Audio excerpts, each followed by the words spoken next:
अगर गठबंधन करना चाहेंगे तो किसके साथ जाएंगे? तो मैंने कहा कि भाई मैं बहन जी के साथ जाना। मैंने अपना जीवन समाज के लिए समर्पित किया है।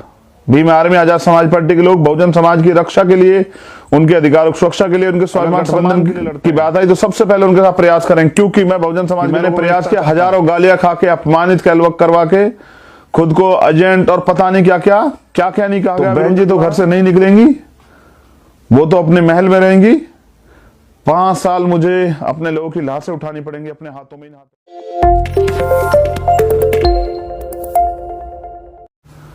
मैंने अभी मुझसे पूछा गया मीडिया द्वारा कि भाई आप अगर गठबंधन करना चाहेंगे तो किसके साथ जाएंगे? तो मैंने कहा कि भाई मैं बहन जी के साथ जाना पसंद करूंगा।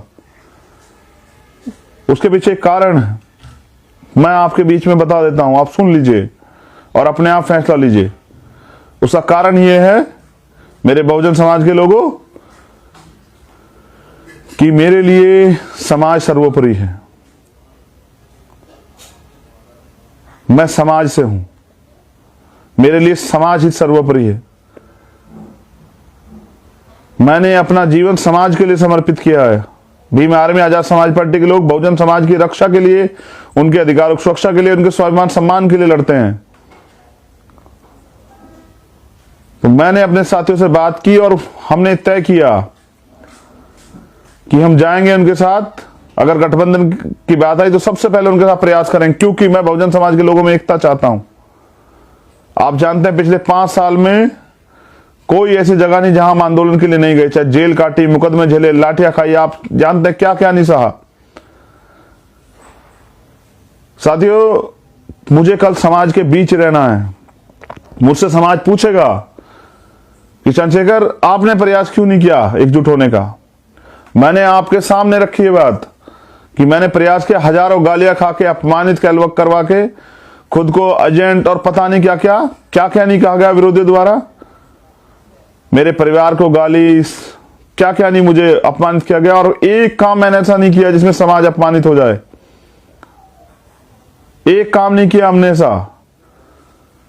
तमाम बुराइयां, आरोप सहके, लाठियां खा के, जेल जाके, मुकदमे झेल के भी कभी आपके स्वाभिमान सम्मान का समझौता नहीं किया, कभी झुकना नहीं सीखा। तो क्योंकि मैं इसलिए चाहता हूं कि बहुजन समाज के लोगों में एकता बनी रहे, क्योंकि आने वाले 5 साल अगर बहुजन समाज के लोग सत्ता में नहीं आए तो बहन जी तो घर से नहीं निकलेंगी, वो तो अपने महल में रहेंगी। 5 साल मुझे अपने लोगों की लाशें उठानी पड़ेंगी अपने हाथों में, इन हाथों में। अपनी बहनों के हाथ उठा के मैं उनके लिए न्याय की भीख मांगता फिरूंगा, लड़ता फिरूंगा, इस जालिम सरकार से टकराता फिरूंगा। मेरे लिए मेरा व्यक्तिगत हित, मेरा स्वाभिमान कोई मायने नहीं रखता। जब बाबा साहब अम्बेडकर से पूछा गया कि डॉक्टर अम्बेडकर, आप में और देश के हित में टकराव होगा तो आप क्या करेंगे? बाबा साहब ने कहा, मैं उनको अपना गुरु मानता हूं, कि जिस दिन देश के हित में और मेरे व्यक्तिगत हित में टकराव होगा, मैं देश की तरफ खड़ा रहूंगा।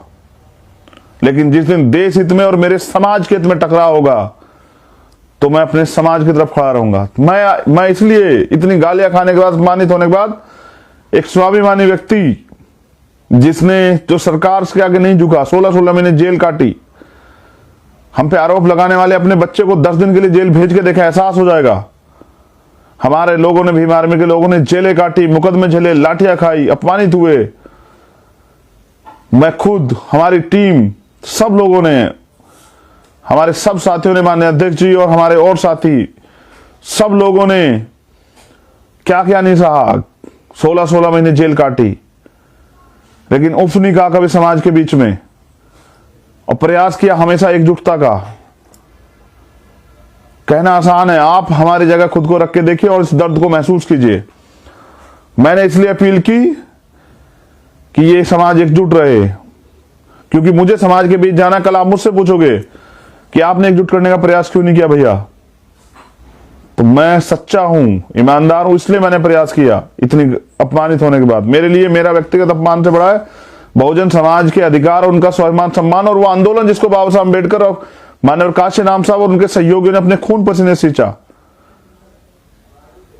वो आंदोलन इंपॉर्टेंट है।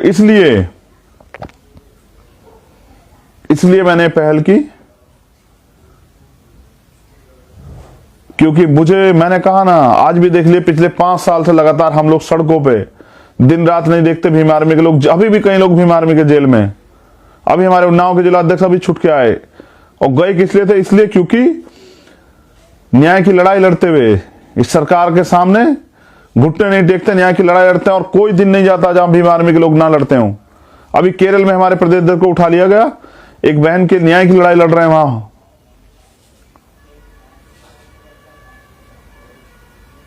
इसलिए आप हम पे आरोप लगाइए, हमें अपमानित कीजिए, बुरा कहिए, लेकिन एक दिन हमारा जीवन जी के देखिए, आपको एहसास हो जाएगा। मैंने इसलिए पहल की क्योंकि मेरे लिए समाज परिवार है, और मुझे समाज के बीच रहना। मैं महलों में जाके नहीं छिप सकता। समाज मुझसे जवाब मांगेगा तो मैं समाज के बीच खड़ा रहूंगा। कल समाज मुझसे ना कहे कि आपने पहल क्यों नहीं की, इसलिए मैंने किया।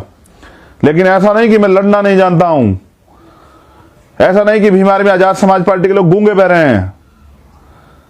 अगर आप भीम आर्मी को एजेंट कहते हैं तो आप पूरे बहुजन समाज के उन नौजवानों को गाली देते हैं जिन लोगों ने अपना दिन रात नहीं देखा, घर बार नहीं देखा, अपना करियर नहीं देखा, जो उन नेताओं से लाख गुना अच्छे हैं। जो नेता अपने घर में पड़ के सोते हैं, भीम आर्मी के योद्धा दिन रात काम करते हैं, सुबह शाम दिन। हजारों लोग ऐसे हैं जिन्होंने जेल की सलाखों के पीछे जो है ना अपनी रातें गुजारी हैं। और मैं जो कुछ हूं, मैं भीम आर्मी की वजह से हूं, अपने रहबरों, अपने गुरुओं की वजह से हूं, आजाद समाज पार्टी की वजह से हूं। मैं किसी नेता की वजह से कुछ नहीं हूं। मुझे किसी ने कुछ नहीं बनाया। मुझे अगर कुछ दिया है, मुझे कुछ बनाया है, तो बहुजन समाज के लोगों ने और भीम आर्मी के लोगों ने। इसलिए मैं चाहता हूं कि एकजुटता बनी रहे। और अगर वो नहीं चाहते एकजुटता बनाना तो कोई बात नहीं, भीम आर्मी अपने दम से है। तमाम विरोध के बाद, तमाम आरोपों को झेलने के बाद भीम आर्मी ने इस देश ने, दुनिया में अपना डंका बजवाया। टाइम्स मैगजीन में अपना डंका बजवाया। ये है भीम आर्मी। भीम आर्मी के लोग स्वाभिमानी हैं। भीम आर्मी के लोग समाज को जोड़ने का काम करते हैं। भीम आर्मी के लोग भाईचारा बनाते हैं। और आजाद समाज पार्टी के लोग हजारों साल से जो गुलामी आपके ऊपर थोक दी, उसको काटने के लिए आए हैं। जब आप शहीद आजम उधम सिंह जी का इतिहास पढ़ोगे तो आपको पता लगेगा कि उन्होंने लंदन में आजाद पार्टी बनाई। जब आप उनका इतिहास पढ़ोगे, ऐसे नहीं रखा गया है आजाद समाज पार्टी नाम। उन्होंने आजाद पार्टी बनाई, और वो थे जिन्होंने 21 साल बाद इस देश के अपमान का बदला लिया। उनको हम लोग अपना आदर्श मानते हैं। हम शहीद आजम भगत सिंह को अपना आदर्श मानते हैं, चंद्रशेखर आजाद को अपना आदर्श मानते हैं, बाबा साहब अंबेडकर को अपना आदर्श मानते हैं, जिन्होंने इस देश से गुलामी के विरोध में अपने प्राणों का बलिदान दिया। हम मान्यवर काशी राम साहब को नेता मानते हैं, जिन्होंने अपने परिवार के लिए एक बार नहीं सोचा, 1 रुपए की संपत्ति नहीं बनाई। अरे अपना पूरा जीवन निछावर कर दिया। और कल इस कर्ज को उतार दें। कभी कोई पूछे तो कह पाए कि बाबा साहब अंबेडकर, हमने आपको धोखा नहीं दिया।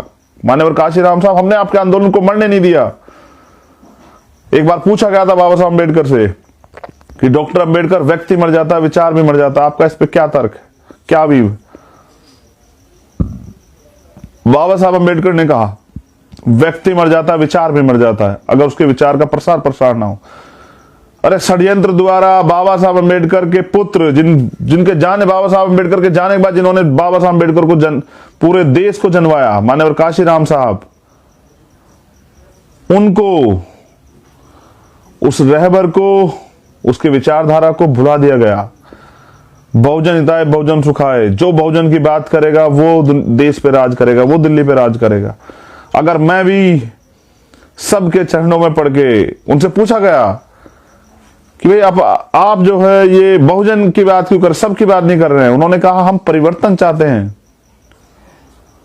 हम परिवर्तन चाहते हैं, सत्ता को माध्यम बना के व्यवस्था में परिवर्तन चाहते हैं। हजारों साल से जो ऊर्ध्वाधर खड़ी व्यवस्था, जाति व्यवस्था, उसमें परिवर्तन चाहते हैं, जिस व्यवस्था में पैदा होते आदमी ऊंच और पैदा होते आदमी नीच हो जाता है। कर्म कोई विशेषता नहीं रखता है।